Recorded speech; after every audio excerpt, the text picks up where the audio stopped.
Promise that you're in for a very lively show.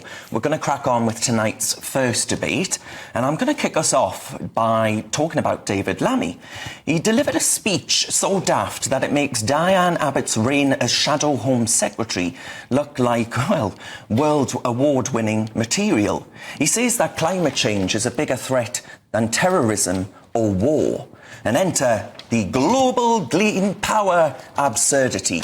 He's actually went on the world stage and signed up a total sum of nobody. Lamentable Lammy waving his virtue signalling flag on the world stage comes at a time while our debt has hit 100% of our gross domestic product, a milestone that hasn't been achieved since actual World War II. But sure, my friends, let's splash the cash. £12 billion on foreign climate change victims. Genius, eh? Britain's real vulnerability, to me, is energy policies that mean we import coal that we need for steel and cement from abroad, all thanks to this nut zero policy. We've binned well-paid jobs here so we can ship in that coal from elsewhere. If we went to war, we'd be about as match fit as a limp lettuce. And here's a fun stat for you. Since 2005, 95 people in Britain have been murdered in Islamist attacks. The far right, 3 of them. Islamism takes up 75% of MI5's time. But you wouldn't know that if you listened to this hysterical climate clown. How exactly does 1% of global CO2 emissions that we produce pose a bigger threat than terrorism here at home? And while we're at it, Sir Keir, People's Champion Starmer, is listening to farmers while refusing to rule out slashing their budget alongside pensioners' budgets at a time when energy prices are going up. If we've got no farms, we've got no food. It's really that simple. Labour's plan, to me, is to turn farmland into wind farmland. And believe me, there's plenty of wind coming out that man's gob. The man is a walking fraud. Britain's only crisis is this hysterical virtue signalling by elites more worried about global brownie points than keeping this country secure. Take your fine fashion clobber and do one. I've had enough. Anyway, I should be hung up for more often, shouldn't I? That's it, debate over. That's You're it, right. yeah. We'll end the show there. Andy Williams. Hello. Hello. What do you make of that? I think what David Lammy was actually saying is that climate change is a fundamental long-term threat to the UK and to the world. It comes with opportunities as well as threats. We have a massive opportunity to become a leader in the global green economy. If we invest in the right technologies, we can create jobs that don't yet exist. So there's opportunity as well as threat. But the key thing is the cumulative death toll from rises in global temperatures since 2000 is 4 million. That is a huge number, and that's according to the UN. That's a huge number of people who have died as a result of climate change. And so what David Lammy is saying is this is a long-term existential threat and it needs to be tackled. Renee, I don't know about you, but when I walk around on the streets of London, I fear being stabbed by some jihadi. You know, I've had threats on the streets of London, as many viewers know.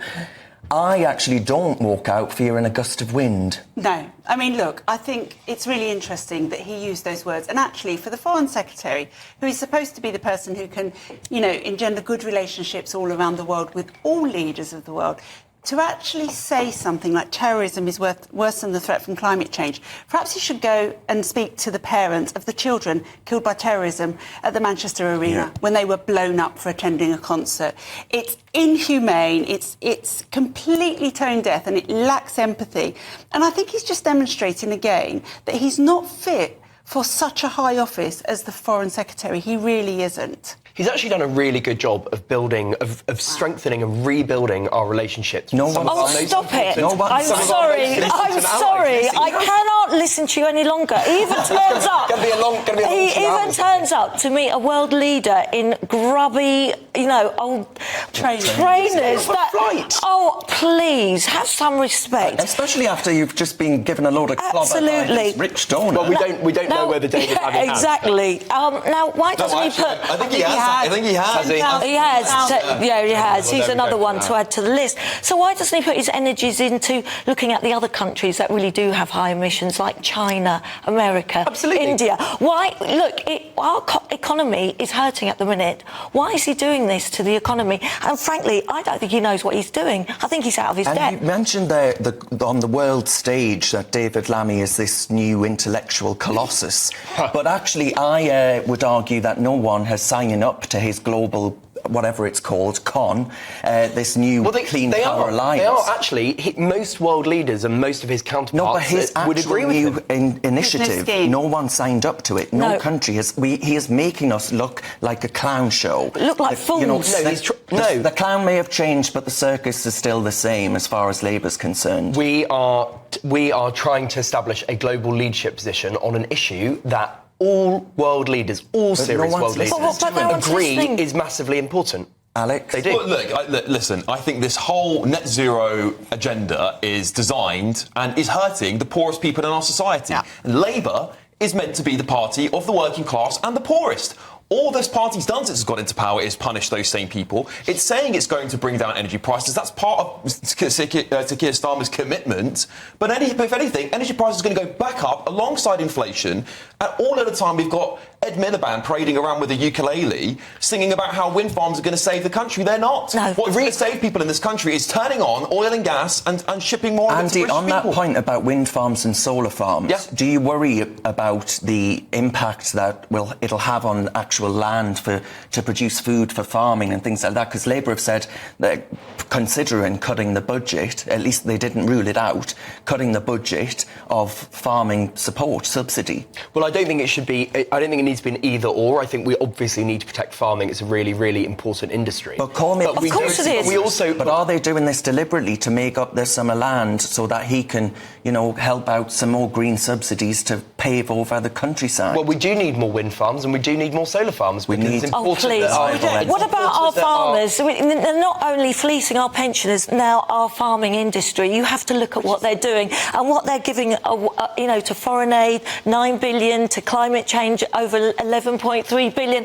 Well, the first order of any government is to look after its own people. David Lammy is not doing that. I mean, if you want to talk about foreign aid, actually that's a really important tool of soft power, and I think the fact that we don't invest 0.7% of GDP in it anymore is a shame. And I think it's weakened our global leadership position. All right, we'll leave that there and let Andy stew. Is Keir Starmer our worst ever Prime Minister? Well, let me tell you, he seems to see things through rose-coloured specs. They're the free ones. Let's start. Glasses over 2,500. Clothes galore for him and his wife. We've got holidays, yes, and don't forget that Arsenal box. That's over £8,000 a week. Yes, folks, that's true. All that's missing, really, is like a speedboat or a cuddly toy. It's like the generation game. Keeps on coming. Yet he's quite happy, isn't he, to take off our dear pensioners and favour the unions. Yes, we're at their peril. And the wealth are leaving. They really are, this country, with the huge the tax hikes which are going through the roof.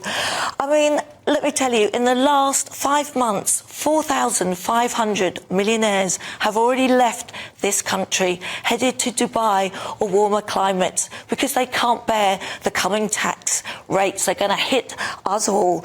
And borrowing has risen to 13.7 billion. And we're now living in this nanny state. Yes, don't you dare go and have a cigarette in that pub garden, I'm telling you. And you can't write anything on Facebook, no, indeed. And he's still giving, though we're really on our knees, to the foreign aid. Yes, they're giving 9 billion and climate ideology over 11.3 billion. So I'm asking you, really, is this government got our interests at first? You know, the first order of any government is to have their own people at the forefront. I tell you, I think, in my eyes, he's the worst ever Prime Minister. Oh, well, Andy, we've got to let you have a bite of the cherry there. You think he's the best thing since sliced bread? No, I think Tony Blair's the best thing since sliced bread. Oh, God. GB News viewers are going to be turning in their I hope so.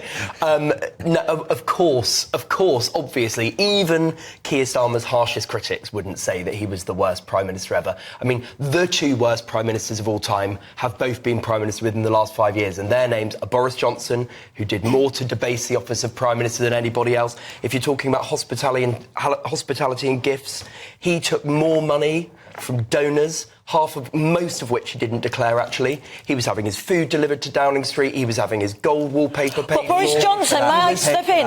Boris Johnson wasn't pretending to be holier than thou, and for the working man. So, all of that is out the window, because that's what Keir Starmer has given this false whole image to the electorate. And Boris Johnson didn't stand on a platform of, I'm going to get rid of sleaze. The grown-ups are in the room, and we are going to be the people who serve you. That's what he stood on, time and time again. And Andy, answer this question, right? Starmer's popularity, if you look at the polling that actually tells us that he's about under the 30% mark. For John Major, that took 397 days. For Harold Wilson, it took 664 days. For Boris, it was 675 days. And for Tony Blair, it was 1,082 days. See? Now, the question I put to you there, it's when you work that out as 11 times faster than the average of 765 days for most leaders, releasing criminals, as Lizzie says, pursuing those on Facebook, this net zero penchant for making things expensive in this country and making our pensioners freeze.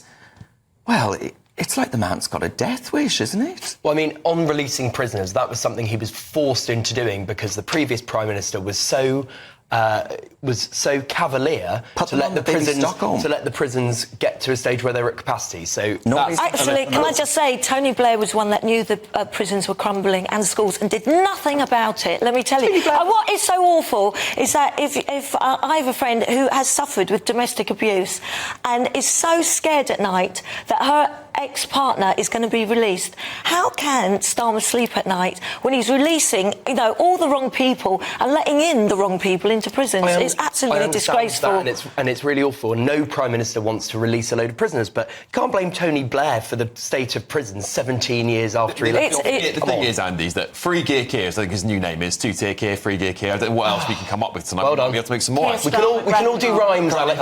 That's right. I mean, all do rhymes. It's fantastic stuff. But he's getting the names because this is the stuff he's guilty of. And I think if you're this early on into your prime ministerial run and the Nets rating for you is about -19, you're in big trouble. If the general election was called tomorrow, he'd be out. No, he wouldn't. Do you know what is so awful? They didn't even have tags on some of those that were released early, and they don't know where they are. They weren't tagged because they weren't equipped. They weren't ready for the influx of prisoners coming out. Deal with the problems the last Tory government, and there's plenty of criticism there, that's for sure. Whether or not he's got to deal with those problems doesn't change how he behaves. It doesn't change how we've got 10,000 foreign criminals in our prisons. Why don't we deport them? We'll solve the old overcrowding problem, and people will be safe on our streets. Well, I'll talk to you about that later, because it seems we can't deport one person. Yeah. But I think it's absolutely right. And actually, all of these things are choices, all of them. Yeah. They chose to get rid of Rwanda. They could have used it. They could have tried.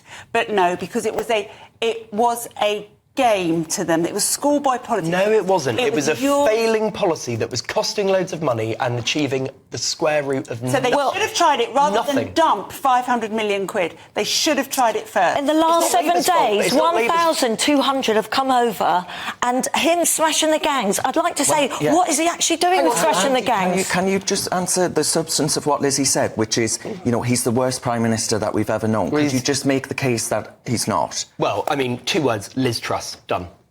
Liz Truss was out, but Liz Truss was out by now. He's giving the letters a good run for the money, let me tell you. Liz Truss is Britain's worst Prime Minister. He's made Liz Truss look like the world's best leader that we've ever known. No, Darren, even you don't believe that. I mean, Keir Starmer has had a rocky start from a comms perspective. Rocky? Obviously, all of this stuff about clothing is not ideal. I wish he'd never taken them. I don't think it's great. I think the comms has been terrible. I think the Sue Gray stuff is... I actually think the football stuff is fine, by the way. I think the football thing is completely fine, because I do think it's a security risk. And yet, why was Richie? Really funny, by the way. Absolutely not. David Lammy have flown to multiple different countries together, and every time they get leave, they're empty-handed.